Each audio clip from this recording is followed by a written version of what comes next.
ఆత్మీయంగా దేవుని మాటలు మనల్ని బలపరుస్తాయి. ఆత్మీయంగా దేవుని మాటలు మనల్ని స్వస్థపరుస్తాయి.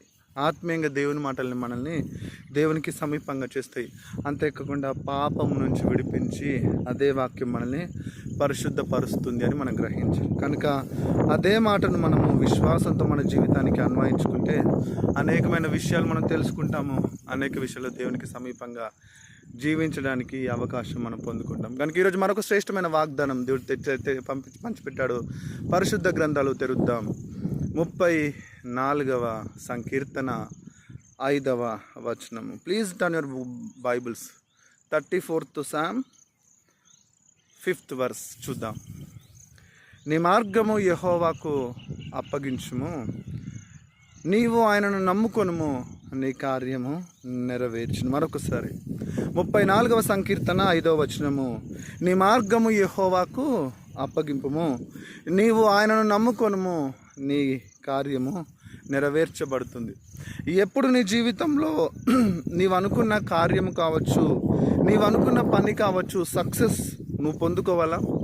నీ జీవితంలో నువ్వు ఏ పని ప్రారంభించినా దాంట్లో నువ్వు విజయాన్ని పొందుకోవాలా? అయితే ప్రియదేవుని బిడ్డ, నువ్వు చేయాల్సింది ఏమిటంటే మొదటిగా నీవు ఆయనకు అప్పగించుకోవాలి. ఏం అప్పగించుకోవాలి? నిన్ను నీవుగా అప్పగించుకోవాలి.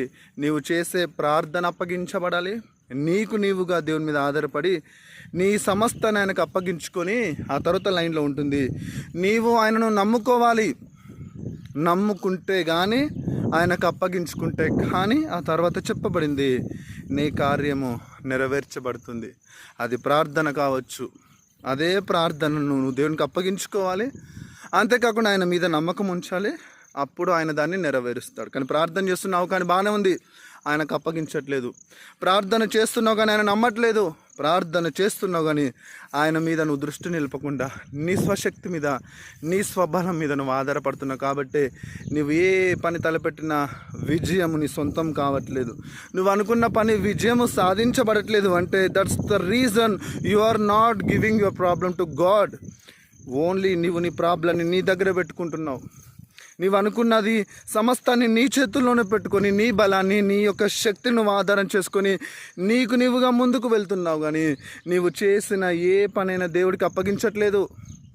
అంతేకాకుండా దేవుని నమ్ముకోవట్లేదు. కాబట్టి నీవు ఏ పని చెప్పినా, ఏ పని చేసినా సఫలత రావట్లేదు. అయితే ఈరోజు దేవుడు నీతో మాట్లాడుతున్నాడు. నీకు సఫలత, విజయము రావాలి అంటే నీకు నీవుగా చేసుకోలేవు. దాన్ని నీ దేవుడికి అప్పగించుకోవాలి. అది దేవుడైన యేసుక్రీస్తుకు అప్పగించుకోవాలి. అంతేకాకుండా ఆయనను నమ్ముకోవాలి.